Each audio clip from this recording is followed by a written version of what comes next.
Good evening, everyone, and welcome to Let's Talk About It. Hi, Anastasia. Hey, Miss Deborah, how are you? I'm doing wonderful. We appreciate you tuning in. I see we already got Dan in here, Deacon Holmes. Thank you for tuning in. We are still waiting on those topics for y'all to send to us on some things that you want to hear about. So, hey, until you send us something, we're going to keep on with the flow that we got going. So I think we have a great topic that we want to talk about today. And perhaps you probably don't know it, but guess what? Today is National Respect Day. National Respect Day. Didn't know there was such a thing. But when you're going out looking for topics and what's trending and researching, you find out a whole lot of things. So today is actually National Respect Day. And so we are going to be kind of working with this topic today as we guide you. But, when you think about respect, you want to be respected, but what is a good way to be respected? And that's to respect others. So today we're turning our focus to something that the world desperately needs, and that is respect. National Respect Day is not just another day on the calendar. It's a call to action. It's there to remind us that respect is more than just good manners. No, sir. Yes, thank you. It's the foundation for healthy relationships, strong communities, and a more peaceful world. In a time where there's division, misunderstanding, and impatience seems to just grab the headlines. Everything in the headlines is something negative, something happens, somebody gets mad about something, and then things happen. So just think about if we turn that around and started treating others with dignity, listening before we judge others, before things come out our mouths. So as we discuss this today, we're going to explore why respect is so timely and needed right now. And if you are like me, whether you turn on the news or not, you can tell that there's a lack of respect for ourselves and others in our homes, in our schools, workplaces, especially online. So respect doesn't just shape how we treat others, it shapes the kind of world we're building for the next generation. Would you agree with that, Anastasia? Absolutely, especially when you mention our lack of respect. And I will say our, just generally speaking, our human race, our people. But there's this normalized lack of respect online and in the workplace and at school and from youth toward adults, but also from adults toward youth. And it is baffling to me how something of this nature could have become so normalized. Right. Mhm. Don't care. Just we don't respect ourselves first and foremost a lot of times. So then we're not going to respect others. So that's where we find ourselves. So when we hope that when we finish today, will have given you some food for thought and encourage you to pass this on to others so they can get a different perspective of respect. A lot of people probably just it's just a word and overlook it, but hopefully we say something today that will shake you and you can pass it on to shake someone else. Mm.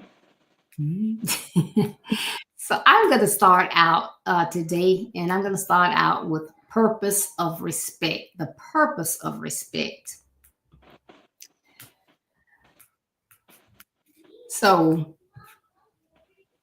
first and foremost, I think it's important that you model calm conflict resolution.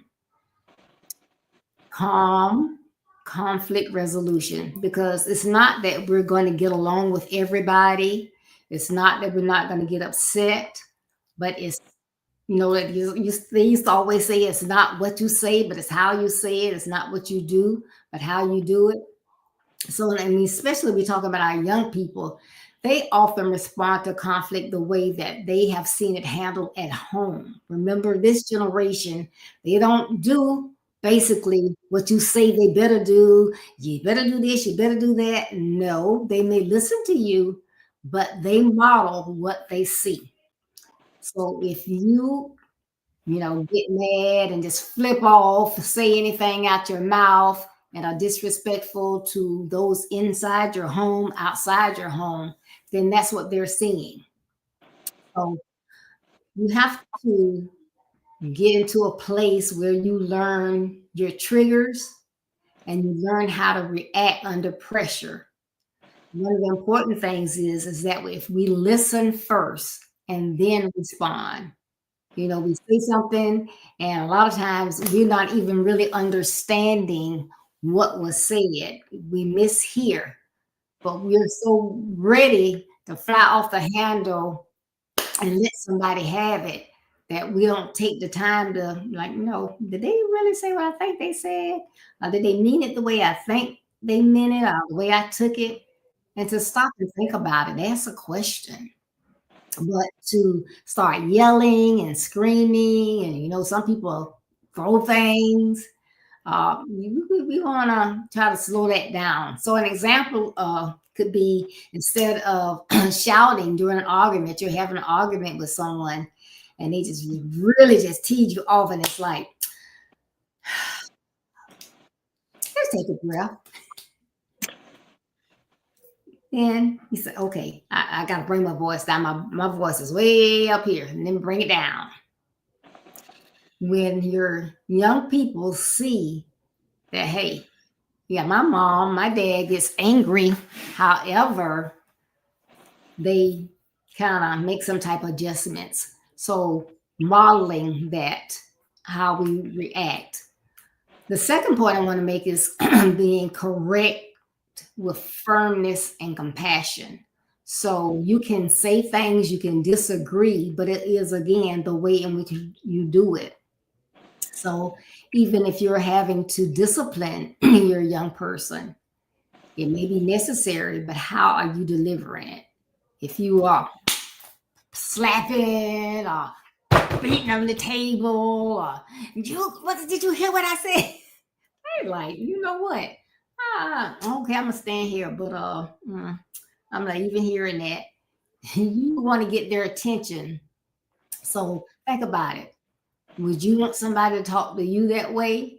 So, yes, you want to get things done, but listen, okay, I didn't like the behavior that you exhibited, and you weren't raised that way. So, let's talk about what made you act that way.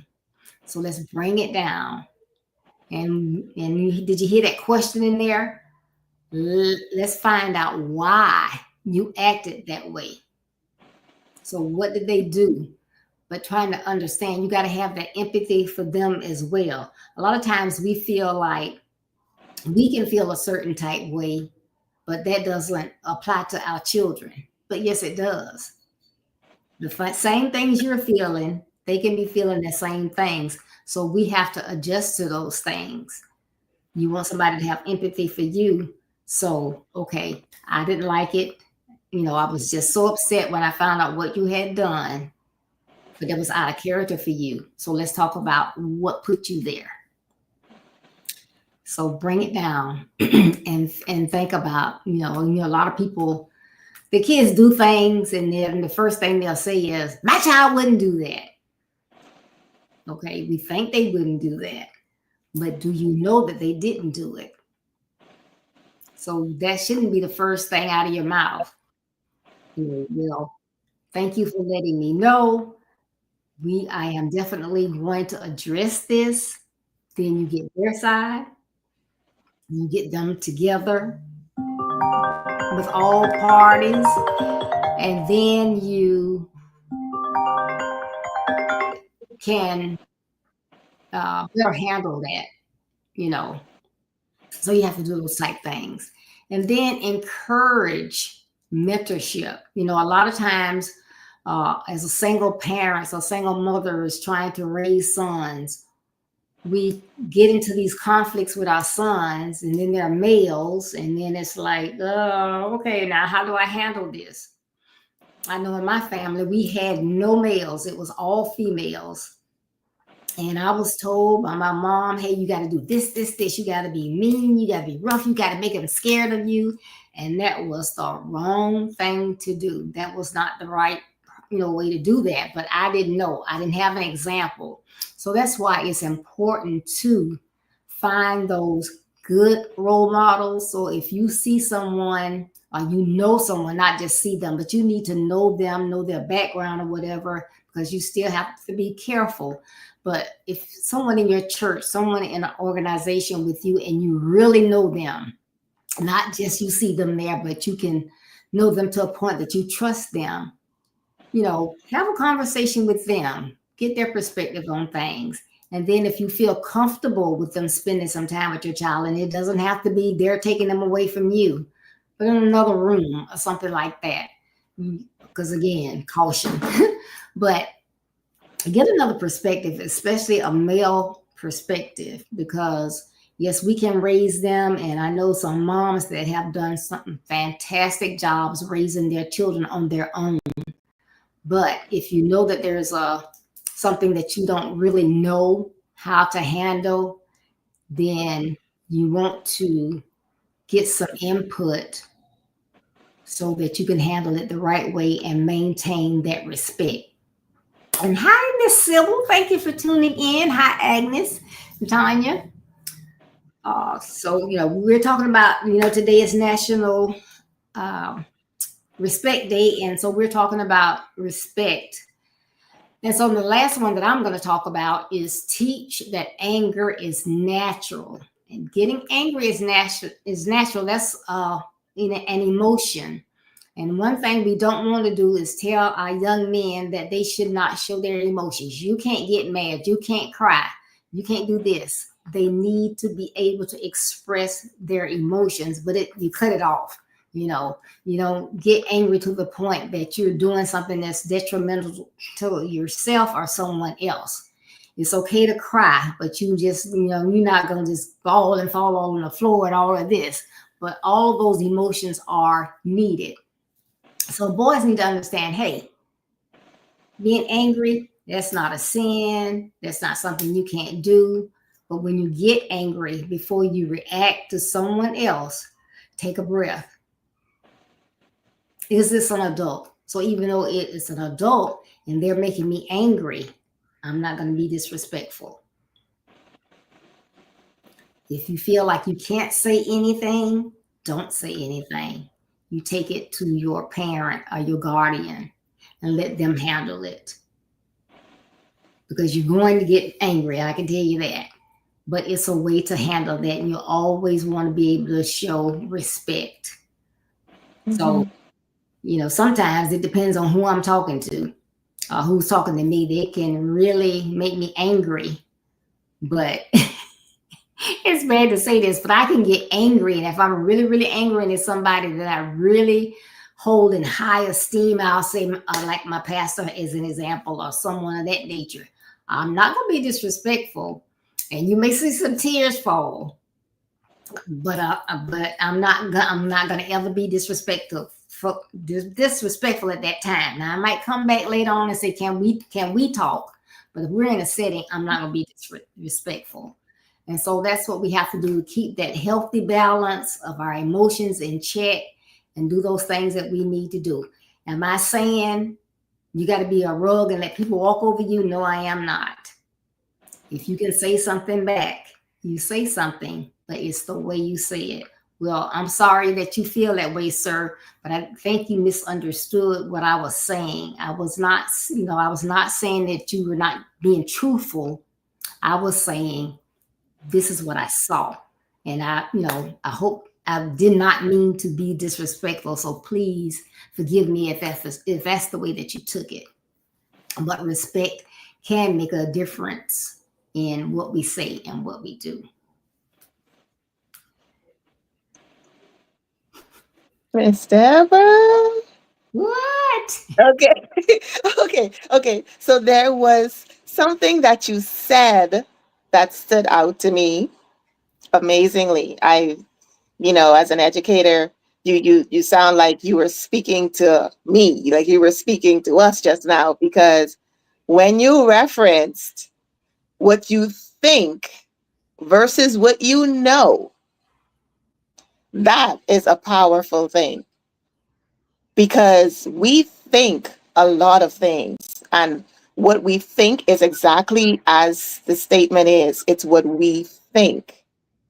It is from our perspective, it is our opinion. But what we actually know, or what is actual fact, can be something totally different. And I feel you so deeply on that. I wish that there were more persons that would hear, even if just that statement and that explanation and the reference that you made to it. And I'm sure that everyone listening has someone in their lives that they know that needs this message. Because, like I said at the beginning, it is a dwindling thing. No, disrespect is being normalized more than respect. And what you did not say, that I'm so thankful for, was when you were giving your apology to your apology example. If it was your pastor and you have to say, listen, this is not what I meant, this is not what I intended. And so, yes. And you did not end your statement with respectfully, because I don't know who told persons, I won't say youth or kids or whatever, because there are adults saying it too, that when you end a sentence with respectfully, that makes it respectful. Who did that? I Yeah. don't know who did that. That person needs to be sued. That person, we could lock them away somewhere, because that's ridiculous. But I shall not continue on. Good. I will reel it in, and, I will recenter and focus and invite the persons that are streaming now to share this with somebody, to save this link for later, to make sure that this reaches the eyes and ears of whoever it is that you thought about as Miss Deborah was speaking just now, because they need to get this message. There may be a youth that you know who's having a hard time explaining what respect look like, or an adult that may have a hard time explaining what respect look like and how it should be given and reciprocated. And that's what we're here to help you with today. Yes. And we're looking at how respect is not simply about seeing eye to eye or sharing the same perspective. True respect means recognizing that every person has inherent value, regardless of whether we agree with their choices, beliefs, or lifestyle. It's the ability to honor someone's dignity, even when their opinions differ from ours. Respect creates a foundation for healthy relationships, for teamwork, and for peaceful communities because it affirms that every voice matters. Yes. Respecting differences in boundaries, cultures, and opinions, it seems hard when you consider yourself an opinionated person. Or I have a friend of mine that always says, "Oh, that's just how I talk to people. Oh, that's just who I am. That's just how I am." How you have normalized yourself or how you've accepted the way that you speak to people or handle situations does not mean that it's okay. Right.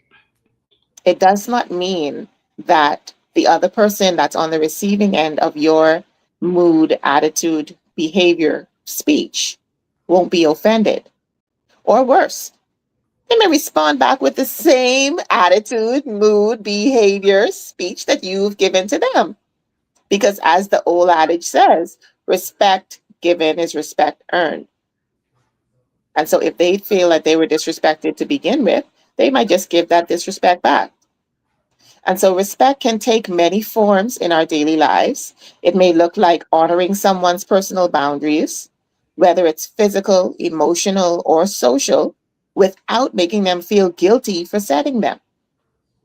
It's appreciating cultural traditions that are different from our own and being open to learning from them. Respect is also allowing space for different opinions in conversations without dismissing or belittling them, even if we passionately disagree. This kind of respect builds and fosters understanding across diverse groups. Groups are cultural, groups are communal, groups are political, groups are based in belief systems. There are many different ways that we can group things. An example of that would be when I've got my kids and we are just simply using counters. The simple little toy dots. We use them as counters in the room. And there are some of them when I'm asking them, okay, show me seven. They're going to pull out seven of the same color. There are some of them who are going to pull out multiple colors, but they're trying to pull out the same shape. Grouping things can be based on many different reasons.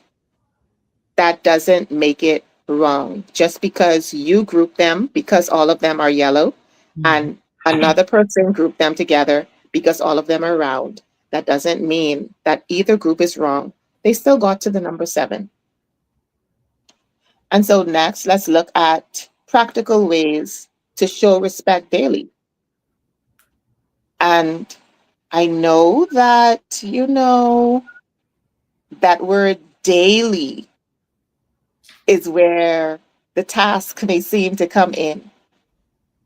But if we practice it daily, if we are conscious about it and intentional about it becoming a part of our daily routine and our regular actions, then it doesn't seem or feel as hard anymore. That same person that you know that says, "Oh, this is just how I talk, this is how I am, this is who I am," daily steps and daily practices of respect becomes a way of life. And so, with us wanting to learn practical ways of showing respect, we have to consider listening, empathy, and kind communication. That's good. Now, if you're not new to this channel, then you've heard us speak about it before, that active listening. When you are not just listening to respond, but you are listening to understand, when you're listening for comprehension. And respect requires active listening. After you've gotten past that point of listening, then comes the step of empathy, where you Put yourself in the other person's shoes. You try to understand their perspective. You try to understand their reasoning as to why they do what they do, or they're at the place in their lives where they are. And when you try to relate on a personal level, that is when you're able to not feel so removed or detached from that person. And you're more able to empathize and to feel that, you know what, there's a level of grace that can be applied to this person or to this situation. And the next thing is kind communication. After you've already done that active listening, you've gotten to a place of empathy. You then have to figure how you are going to communicate with them going forward. Our advice to you is to communicate kindly. Hold that empathy in your heart. Make sure that in everything that you are saying and you are doing, after you've already processed this person, there is that element of kindness in your communication. Kindness is going to influence your tone. Kindness is going to influence the speed, the rate at which you speak. Kindness is going to influence even the words that you say, because they're not going to come out as harsh. They're not going to be as sharp as they would be if you are speaking to someone that you have no feelings toward or no empathy for. So respect can be practiced in simple, everyday actions. Listening attentive without interrupting shows others that their words have value. Empathy, by putting yourself in someone else's shoes, helps us respond with compassion rather than judgment. And kind communication, such as speaking politely, avoiding harmful sarcasm, and expressing gratitude, reinforces that we value others. Even small gestures like saying thank you, respecting someone's time, or using their correct name. Sounds simple, I know, but using someone's correct name can make a big impact in making others feel seen and appreciated. And so hopefully you've gotten just a little something to walk around with for the remainder of this year. You know, we only have a few months left, but we're going to take this through this year and we're going to take this over into the remainder of our days because this is something that we're going to practice daily. It sounds like a task, it sounds like a chore, but we don't think about it when we breathe. And so if we practice this, we won't have to think about it when we're being respectful to others. What are your thoughts, Miss Deborah? I love it. I love it. I love it. I kept hearing about the kindness. Kindness. If we were just kind to others and do something daily, because you know, when we do it in repetition, it becomes a habit. So you just naturally do it.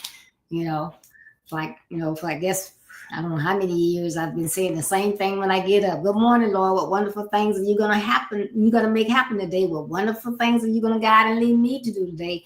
I just say that just naturally. It just flows out in the morning. I don't think about it. So being kind, letting that person in. People are just so mean. You're in the line, the traffic is stopped, you can't go anywhere. What is it going to hurt you to let one car in? If everybody let one car in, they just flow. They just flow, you know, kindness. So I love it. But if we think about one thing we can do and do it on a daily, consistent basis, the world can get better. And that is the whole purpose of National Respect Day. You want people to just catch on with little things because a little, as you add on, can just like somebody starts with that little ball and they have this huge ball of yarn that because they keep rolling or rubber. People do it with rubber bands or whatever. You just get bigger and bigger and bigger. So, hey, I love it. Okay, all right. Uh, So, do you have any closing remarks, Anastasia? Anything else? I would just love for the old school mentality to come back. I would like to remind person of that old adage again. Respect given is respect earned. Hmm. What you put out in the world, what you're going to get back. And so I encourage everyone to make sure that they are putting out good vibes only, as my friend Ellie would say, and make sure that in your day-to-day walk that you are giving the respect that you want for persons to give to you. Awesome, awesome, awesome. Love it, love it, love it. Thank you all for tuning in. Please join us Saturday at 9:30 a.m. Eastern Standard Time. The moms are back. Yes, moms on a mission, raising sons for success. We are on. We are ready Saturday. We're going to be talking about addressing anger and frustration in boys. So we have Anastasia is going to be with us Saturday. Nikki Bryant Ellis will be with us. Myself, as well as our host, Tanya Presley. So we are super excited. So please join us this Saturday, 9:30 a.m. Eastern Standard Time. It's 8:30 Central. You won't regret it. So thank you all again for tuning in. Remember, building your best life is our business. That's not a slogan, it's our commitment. I love you. Be blessed, stay safe, and I look forward to seeing y'all on Saturday. Good night.